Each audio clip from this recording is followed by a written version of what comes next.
સુખ લીધું અલૌકિક એવું, ભાવ બ્રહ્માને નવ મળે તેવું, એવામાં કોઈ કૃષ્ણના દાસે ગાયું કીર્તન શ્રી હરિ પાસે.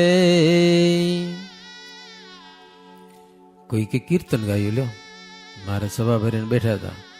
કીર્તનમાં એવું આવ્યું, મોટા પુરુષ જે થઈ ગયા એમણે ભવિષ્યવાણી ભાખીથી કે કલિયુગમાં પ્રભુ અવતાર લેશે અને કાંકરીએ દેરા તાણશે, આવું ભવિષ્યમાં ભાખી ગયેલા છે ને. કાંકરિયા તળાવ ઉપર દેરા બંધાશે અને મહારાજે કર્યું તો જુનાગઢમાં જાશે અને ડાકોરમાં પણ જશે, આવું બધું કીર્તન, પરોક્ષનું કીર્તન, એવું મહારાજ કીર્તન સાંભળ્યું. મહારાજ કે હરિભક્તો, મોટા પુરુષો ભાખી ગયા છે કે ભગવાન ડાકોર જશે, તો હાલો આપણે ડાકોર જઈ ગયેલે, હાલો ડાકોરના દર્શન કરવા. કે પછી નંદુભાઈ, નંદરામ ને મલ્લિકાર્જુન ને નરભેરામ ને એ બધા ભેડા ચાલ્યા, સમજ્યા ને. ડાકોર ગયા છે. ડાકોરમાં ડાકોરના પૂજારીઓ મહારાજને મળ્યા બધા, હો એ સંતો બ્રહ્મચારીઓ બધા ભેગા હતા મહારાજ ભેગા, અને ત્યાં પણ ઘણા બધા હતા બ્રાહ્મણો ડાકોરમાં પણ. ત્યાં જઈ અને શ્રીજી મહારાજ મંદિરમાં ભગવાનના દર્શન કરીને થોડીક વાર મંડપમાં બેઠા. આપણે દર્શન કરીને ભાગી જાય એમ નહીં, થોડીક વાર બેહ્યા ભગવાનની આગળ. મહારાજ બેઠા, ત્યાં કેટલાક બ્રાહ્મણોને ખબર પડી, આવ્યા સ્વામિનારાયણ જાણી, વિપ્ર આવ્યા શાસ્ત્રી પુરાણી, મતવાદી આવ્યા વાદ વધવા, લાગ્યા પ્રશ્ન અને કયું ચરવા, કૃષ્ણે સર્વે નાયુતર આપ્યા, શાસ્ત્ર આધારે સંશય કાપ્યા. ઘણા બધા ભણેલા બ્રાહ્મણો પંડિતો કે સ્વામિનારાયણ જાત જાતના પ્રશ્ન પૂછે મૂંઝાવવા માટે. સ્વામિનારાયણનું અપમાન કેમ થાય? કારણ કે સ્વામિનારાયણની કીર્તિ તેથી વધતી બહુ હતી, તેદીથી તકલીફ છે બીજાને, કેટલાકને ભણેલાઓને નહીં. એ સ્વામિનારાયણ વધતા જ્યારે આપણે કાં વધતા નથી, તો સ્વામિનારાયણનું અપમાન કેમ? કેટલાક મતવાદી એટલે બીજા પંથના, સમજ્યા ને, બીજા પંથ એટલા વધતા ન હોય ને. સ્વામિનારાયણનો પંથ હારો નવો અને વધે બહુ પાછો, એમ હજી એ પાછો આગળ વધતો જ છે એમ. દુનિયામાં નામ એમ કે આ ઉદ્ધવ સંપ્રદાયનું દુનિયામાં સ્વામિનારાયણ સંપ્રદાય કહેવાય, લ્યો નામ નથી તોય. તે કેટલાક જાત જાતના પ્રશ્ન લઈને આવ્યા. મહારાજને કે પૂછો તમને પ્રશ્ન. મહારાજ કે પૂછો, તમારે જે પૂછો તો પૂછો, ઉત્તર શાસ્ત્ર પ્રમાણે આપશો. ગડબડ ગોટો અમને જરાય નહીં હાલે. તમે જે કહેશો એ શાસ્ત્રનો અધ્યાય શ્લોક કહીને કહેશું, આ શાસ્ત્રમાં અહીંયા લખ્યું છે, બોલો. તો બોલે કે એ તો હારામ હારું કહેવાય. કેટલી પ્રકારના પ્રશ્ન પૂછ્યા મહારાજે, બધા નામ પરફેક્ટ ઉત્તર આપ્યા, જોરદાર. પછી મહારાજ કે અમે આટલા બધા પ્રશ્ન પૂછ્યા, અમે ઉત્તર આપ્યા, તો હવે અમારે પ્રશ્ન પૂછવા તમને કે? તો પૂછો. ઓલા કે લો અમે ઉત્તર આપી કે લ્યો. મહારાજ કે પણ રાજી રહેજો, અમને જે ઈચ્છા આવશે પૂછશું. તો પ્રશ્ન પૂછવાનો તો કોઈ કાયદો ન હોય ને, આવું જ પૂછવાનું, ગમે તે પૂછી શકો ભાઈ. પૂછ્યા શ્રી હરિએ પ્રશ્ન જે નવ દઈ શક્યા ઉત્તર તે, હતા દૈવી તે આશ્રિત થયા, આસુરી જન એવા જ રહ્યા. દૈવી હતા મહારાજનો આશ્રય કર્યો, ઉત્તર ના આવડ્યા. દૈવી હતા એ સમજ્યા કે આ ભગવાન છે, એના પ્રશ્નના ઉત્તર આપણે ન આપી શકીએ, મહારાજના આશ્રય થઈ ગયા. પણ જે જાતિના અસુર હતા ને, એ એવા ને એવા રહ્યા, કઈ ફરક ન થાય ને, પાડા જેવા કહેવાય. પાડામાં ફરક નથી આવતો, જયારે આમ જન્મે નથી કરે, મરે ને પાડો ને પાડો કહેવાય. એવા માણસ કે અમે પ્રગટ ભગવાન આવ્યા, તમને દેખાય છે એટલા ચમત્કાર પરચા, તમને ગમે એવા પ્રશ્નનો ઉત્તર આપ્યા. તમને બે ચાર પ્રશ્ન પૂછ્યા તો કાંઈ આવડ્યું નહીં, જીરો, ડબક કુંડાડું થઈ ગયા, ચોપ, બધા ઉત્તર આવડ્યા નહીં. એટલે દૈવી હતા તે આશ્રિત થયા ને ઓલા પછી ભાગી છૂટા ગયેલો કે સ્વામિનારાયણ પૂગી ન હગાય ગયેલો. તો મહારાજ ગમે ક્યાં કહી છે, તમે આવ્યા, તમે બોલાવ્યા, તમને કે પીપળામાં મહારાજ ગામ બારે સભા કરી હતી, પીપળાના ઝાડ નીચે 20 બ્રાહ્મણો ભેગા થઈને આવ્યા કે સ્વામિનારાયણ એવા અટપટા પ્રશ્ન પૂછવા ઉત્તર જ ન કરી શકે એમ. પછી આવ્યા 20 જણા, મહારાજ સભા ભરીને બેઠા હતા, આગળ બેહાર્યા, બોલો ભૂદેવો. તો કે સ્વામિનારાયણ અમને તમને પ્રશ્ન પૂછવા. તો મહારાજ કે પૂછી નાખો, જે પૂછવા હોય તે. સંતોની મોટી સભા ભરે બેઠી, સંતો એ આટલા બધા સાધુ છોકરા કર્યા તમે કે? મહારાજ કે કર્યા. તમને શું વાંધો હોય? તો કે બ્રહ્માની સૃષ્ટિમાં તમે ભંગાણ પાડી હોય કે આટલા બધા લગ્ન કરે તો આખું નવું ગામ વસી જાત ને લે. હવે એની ચિંતા થઈ કે વસ્તી ઘટાડો કરો તમે કે લે. તે આવો પ્રશ્ન મહારાજ પૂછ્યો. અત્યારે જો કે વસ્તી વધારો છે, પણ તેથી એની એ ચિંતા હતી કે બ્રહ્માની સૃષ્ટિમાં તમે આ વિઘન કર્યું હોય કે આ બધાને બ્રહ્મચારી બનાવી દીધા. એ મહારાજ કે તમે જણા કેટલા હો? તો કે 20 જણા. મહારાજ કે સાધુ થઈ જાઓ, તમારે જેવાને જેવા પીપળા ઉપરથી ઉતારું ઝાડ, કોઈ માણસ તમારે જેવા માણ લો, થાવ સાધુ થાવ. એટલે વિચાર પડી ગયા કે છે સ્વામિનારાયણ કદાચ અખોતરો કરો છે, સાચો માણ ઉતારી દે, આપણે ઘરે હાલો જાય, આપણે વધી પડીને પાછા લ્યો. મહારાજ કે 10 તો થાવ, 10 પીપળાના ઝાડમાંથી કઈ ફળે ન મળે હો. મહારાજ કે માણ ઉતારીએ તમારે જવાને જવા, કોપીરાઇટ એવા ને એવા આવ્યા. મહારાજ કે કાંઈ નહીં, હવે જી થાય તો મુજે ને. મહારાજ કે એક જણો થાવ, અખતરો તો કરો, અખતરો ઝાડ ઉપરથી કોઈ માણ ઉતરે એલા દુનિયા ન માને, કોઈ માને? શાસ્ત્રમાં ન હોય. સ્વર્ગમાંથી માણ ના આવે તો પીપળાના ઝાડમાંથી શું આવે લ્યો? મહારાજ કે અખતરો કરો, એક જણો થાવ, ટ્રાય તો કરો. અમે માણ ઉતારીને ઉતારી, એ બીનો પાછો મારો, એ હાચે સ્વામિનારાયણ ઉતારે તો હું ક્યાં જાઉં પાછો લ્યો. પછી મહારાજને કે તમે સ્વામિનારાયણ કોઈ દી પહોંચી ના ગયા તમને. મહારાજ કે કોણ શું કરો આવ્યા હો તમે લ્યો? છે ને મને હાલે ગયેલો, કાંઈ હાલ્યું નહીં કને આવીને. એટલે મહારાજ પ્રશ્ન પૂછે, આમ ઉત્તર કોઈનાથી થયા નહીં. કેટલાક મસ્કરીએ કરી, અસુરી જાતના હતા ને એ. મહારાજ કે વાંધો નહીં, જેના જેવા સ્વભાવ એ હું કરે. તોય શ્રીજી મહારાજ ભણેલા વિદ્વાન બ્રાહ્મણો હતા, એને હારામારી દક્ષિણાઓ આપેલી છે, બધાને રાજી કર્યા. પછી ભગવાન શ્રી આ બધી ક્યાં લીડા થઈ? ડાકોરમાં. ક્યાં? પરોક્ષનું સ્થાન કહેવાય ને. એ બધી માથાકૂટ થઈ. પણ ત્યાં જેટલા બ્રાહ્મણો હતા ને, મહારાજ બધાને દક્ષિણા દીધી. તેથી તો ભાઈ 1-1 રૂપિયો મળી જાય તો મજા આવી જતી હો, 1 રૂપિયો. પછી ભગવાન શ્રીહરિ ત્યાંથી ઉમરેઠ થઈને વડતાલ લાવેલા છે. વાસણ સુથારને ઘેર મહારાજ ઉતર્યા. વારે વારે શ્રીજી મહારાજ એના ઘરે ઉતરતા. એમ કહેવાય છે એનું કુટુંબ બહુ મોટું હતું, 40 જણાનું કુટુંબ હતું. બધા હંપીને રહેતા હતા, જરાય ઝઘડો નહીં. 40 જણા માય. અને એટલા બધા ઘર હોય, 40 માણસો રહેતા હોય તો ઘર જગ્યા ઘણી હોય. ખબર પડી કે મહારાજ આવ્યા તો 1-2 ઘર તો ફટોફટ ખાલી કરીને બીજે સેટ થઈ જાય તરત જ. માણસો ઘર મૂકી અને મહારાજને માટે ખાલી જ કરી નાખે. હવે તો વિદેશમાં લગભગ મંદિરો થઈ ગયા, પણ જ્યાં જ્યાં મંદિરો નહોતા અને સંતો જાય તો ક્યાં કને જાય? જે મોટું કુટુંબ હોય ને, મોટું કુટુંબ, ત્યાં કને જાય તો એક ઘર તો સંતોને ખાલી કરી દે, એ બીજાને ઘરે સેટ થઈ જાય. ઘણી જગ્યા પછી બેના બીજાને કોઈક ઘરે હાલે જાય ને પુરુષ અમાર ભેગા પડ્યા હોય તોય હાલે, સમજાય ને. પણ હંપીને રહેતા હોય થાય. વનો વની હોય 1-2 જણા, એ જાય ક્યાં ઘરે ઘરે? હંપ હોય ને કુટુંબમાં જવું ક્યાં પાછું? એને માથાકૂટ થાય પાછી હો. તો વાસણ સુતાને તે 40 જણાનું કુટુંબ બધું હંપીને હો. મહારાજ અવારનવાર ત્યાં જતા. શું કામ? મોટા પરિવારમાં હંપ જોઈને. સંપ છે ને ત્યાં ભગવાન રાજી છે.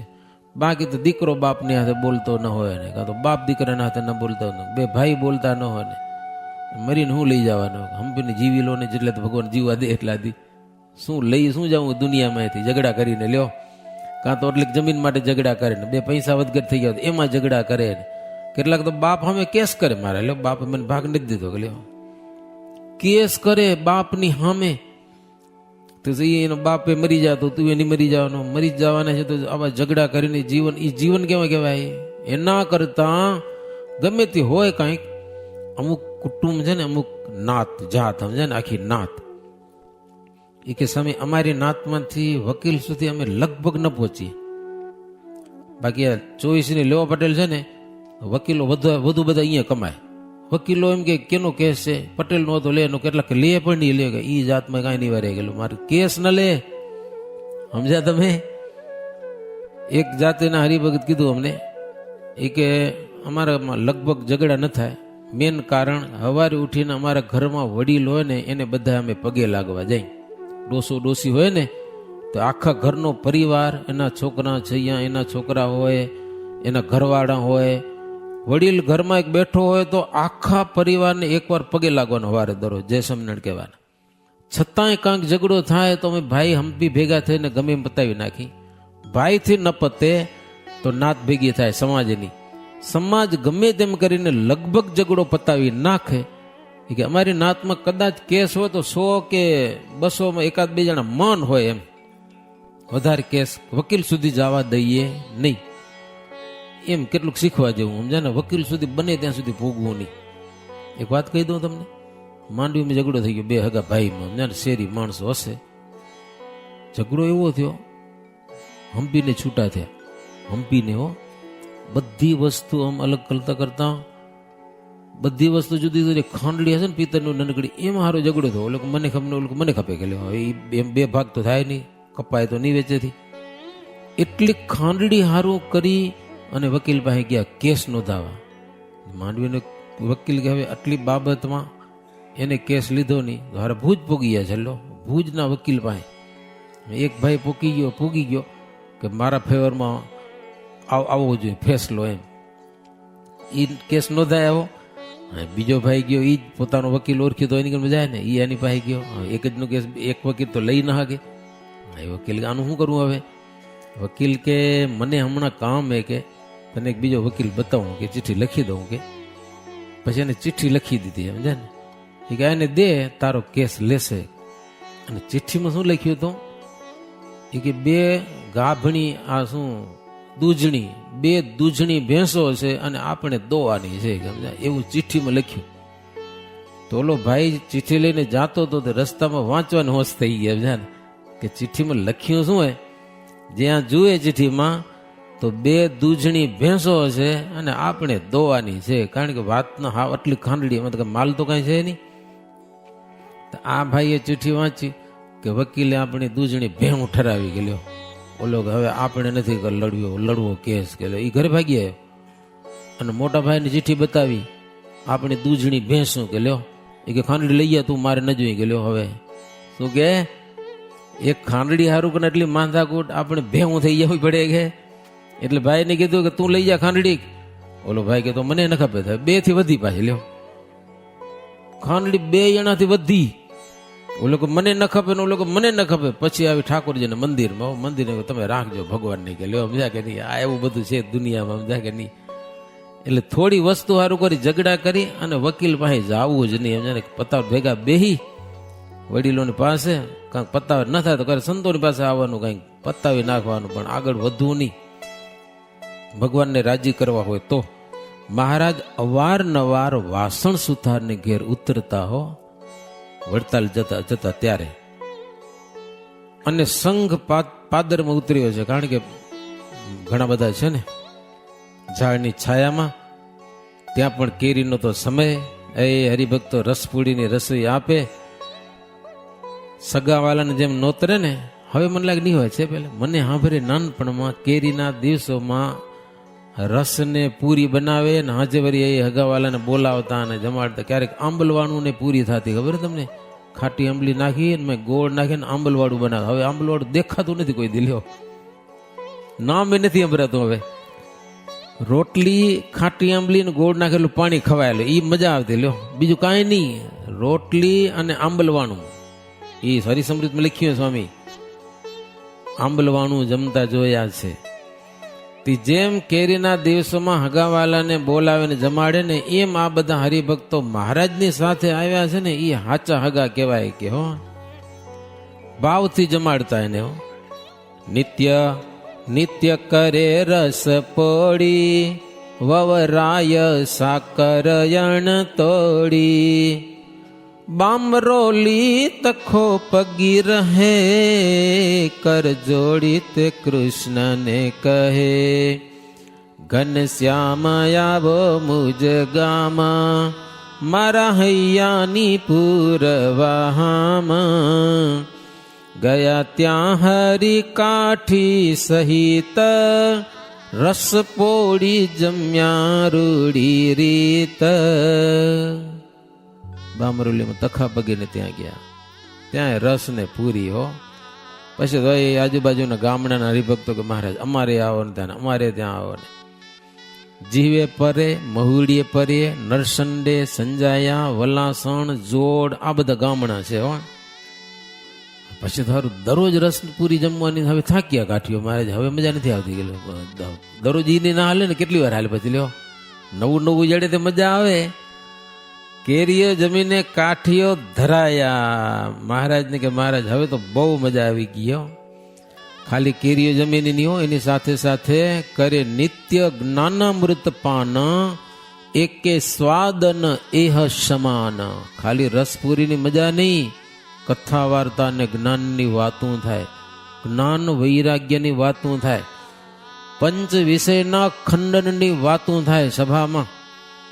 અને સાચી કથા એ કહેવાય કે જીવાત્માના અંતરમાં રસ પડ્યો છે પંચ વિષય પ્રત્યે, એમાંથી જીવાત્મા થોડોક બહાર નીકળે, પંચ વિષયનું ખંડન થાય ને એ કથા વાર્તા બરોબર કહેવાય. બાકી તો આજે મોટે ભાગે કોઈ યજમાન કાર્યક્રમ કરાવે બધા વખાણ કરે એના, સમજા ને, એ આમ સેવા કરે છે, આમ સેવા કરે, આમ સેવા, ઓલો પલડી જાય, રાજી રાજી થાય, વરે નહીં એમાં કાંઈ. પંચ વિષયનું ખંડન થવું જોઈએ ભાઈ. હૃદયમાં રહેલા સ્વભાવ એને ધક્કો લાગવો જોઈએ થોડો, એ સાચું કહેવાય. તો સાચો સ્વાદ એનો હતો શેનો? જ્ઞાન વૈરાગ્યની વાતો થાય એનો. અને મહારાજ ભેડું રેવા મળે, કાઠીઓને ઘર ભૂલાઈ ગયા, ઘર એવી મજા આવી ગઈ મહારાજ ભેગા. ભગવાનમાં પ્રીતિ થઈ, નિત્ય સંત સમાગમ થાય, સગા સંબંધીને તો ન ચહાય. સગા સંબંધી હા ભરતા જ નથી હો. મારે તો ક્યારે કેવો ઘર હા ભરતો જાજો ઘરે પાછા ગયો છે ને. મહારાજ કસોટી બધા પૂછા કરે, કોઈને સ્વપ્નમાં ઘર આવ્યું એમ કે બાજુ સ્વપ્નમાં ના આવવું જોઈએ ઘર. હા ઘર આવી ગયા સ્વપ્નમાં તો મહારાજ કે થઈ જાઓ ઘર ભેગા, કાઢી મૂકે મહારાજ. પણ આને બધાને કાંઈ નહીં, કોઈ દી ઘર યાદ ના આવે ને એવી મજા આવે ને. વીજળીના ઝબકારની જેમ દિવસો જતા હતા આનંદમાં ને આનંદમાં. બપોર સુધી થાળ થાય, જમવાનું થાય ને એ બપોર પછી સભા થાય, હાજે આરતી, કીર્તન, ધૂન, કથા, વાર્તા, રાત્રે વળી ભજનના પ્રોગ્રામ, દરરોજ જલસા. રહે આનંદ સિંધુમાં આપ, નવ લાગે ઉનાળાનો તાપ. આનંદ રૂપી સમુદ્રમાં ઝીલતા હતા એટલે ઉનાળાનો તાપે નતો લાગતો. મહારાજ મળ્યા અને બીજા ગુજરાતી પ્રેમી હરિભક્તો, એનો યોગ થવાથી પુત્ર પરિવાર તો કાઠીઓને બધું ભૂલાઈ ગયું હો. અને આમ્રોત્સવ થઈ ગયો. આમ્રોત્સવ, રસપુરીનો ઉત્સવ કોટી કલ્પે ન વિસરે એવું થયું.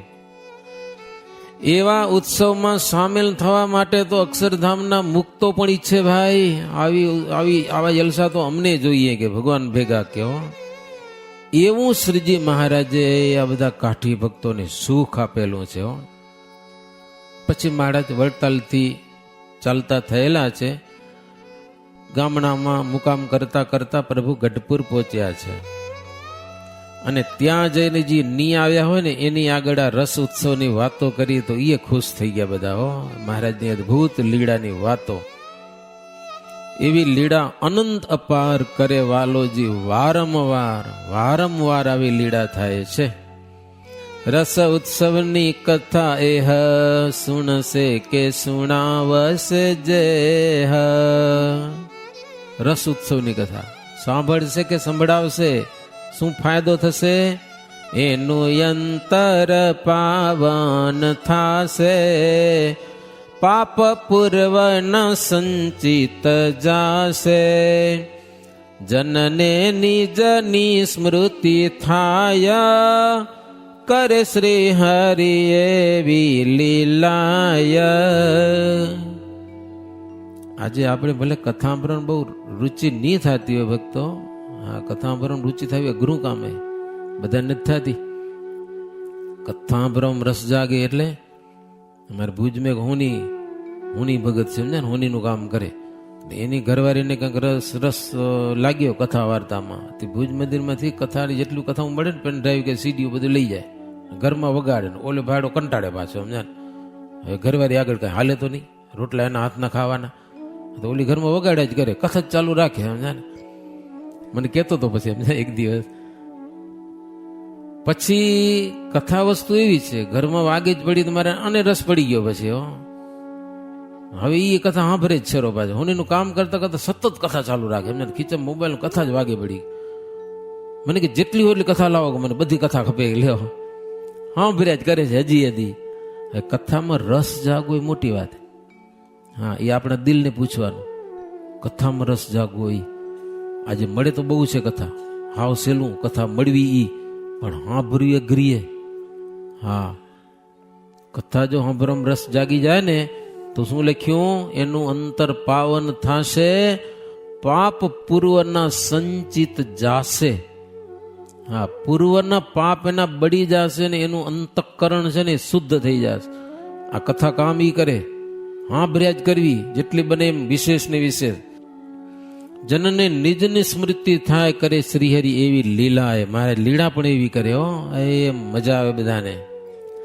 સંતો આવી લીલાનું ધ્યાન કરે. બોલો, મહારાજ સાથે સંતો ભક્તો હોય ને, હે પોતે સાંભળે પ્રેમથી, બીજાને સંભળાવે અંતરમાં ઉત્સાહથી. ભગવાનના ચરિત્રો ગાવાથી અને સાંભળવાથી પવિત્ર થવાય છે, અપરંપાર પવિત્ર થવાય છે. પરમ પુનિત કૃષ્ણના ચરિત્ર સુણી સુણીને જન થાય છે પવિત્ર. અહિપતિ મુખ ઉચ્ચરે સદાય, તદપિ ન તે કદાપી તૃપ્ત થાય. અચિંત્યાનંદ બ્રહ્મચારી કથા કહે છે અને લોધિકાના અભેસી કથા સાંભળે છે. લોધિકાના કે ગણોદના બે અભેસી થઈ ગયા છે. રાજા કથા સાંભળે અને અચિંત્યાનંદ બ્રહ્મચારી કથા સંભળાવે. ગ્રંથ કર્તાનું નામ છે વિહારીલાલજી મહારાજ અને રચના કરેલી છે દલપતરામ કવિએ. પરમ પુનિત ભગવાનના ચરિત્ર સુણી સુણીને જન થાય છે પવિત્ર. અહિપતિ મુખ ઉચ્ચરે સદાય. એટલે કોણ કથા? અહિપતિ એટલે અહી એટલે સર્પ, સર્પના પતિ શેષ નારાયણ. પાતાળમાં છે ને 1000 મોઢાવાળા, 2000 જીભું એની. મુખ ઉચ્ચરે સદાય, 2000 જીભું વડે કરીને ભગવાનના આવા અદભુત ચરિત્રો સદાયને માટે ઉચ્ચરે છે, એટલે એનું વર્ણન કરે છે, ચરિત્ર કહે છે. તદપિ ન તેહ કદાપી તૃપ્ત થાય. તો પણ શેષ નારાયણને ભગવાનની કથા સાંભળતા સંતોષ થતો નથી. હજી સાંભળ્યા કરું, હજી સાંભળી. હા, સતત. એટલે થોડોક રસ જગાડવો પડશે, સમજા ને. ભગવાનની કથા સાંભળવામાં થોડોક પ્રેમ જગાડવાનો. જો ધામમાં જવાની ઈચ્છા હોય તો જીતી ઓછું સાંભળવું, ગમે તેમ કરીને મનને સમજાવું. મોબાઈલમાં પણ યુટ્યુબમાં જાઓ, જ્યાં જાઓ તો કથા સાંભળવા મળે. આજે યુટ્યુબમાં જાઓ, સાઉન્ડ ક્લાઉડમાં જાઓ, ગમે ત્યાં જાત જાતની કથાઓ ભરી અમે સાંભળનારા જોઈએ. સમજાય કે નહીં? આજે સગવડ તો કરી દીધી જબરજસ્ત. સાંભળનારા જોઈએ, ગમે ત્યાંથી સાંભળો. પણ આ કાનમાં ભગવાનની કથાનું જેટલું શ્રવણ થશે એટલો જીવાત્મા જરૂર પાવન થશે. यदि श्री बिहारीलाल जी आचार्य विरचिते श्री हरिलीला मूर्ते सप्तम कलसे अचिंतानंद वर्णींद्र अभयसेन्द्र संवादे चारुतर प्रांते श्री हरिकृत आम्र रसोत्सव निरूपण नाम 140 विश्राम. सहजानंद स्वामी महाराजनी जय.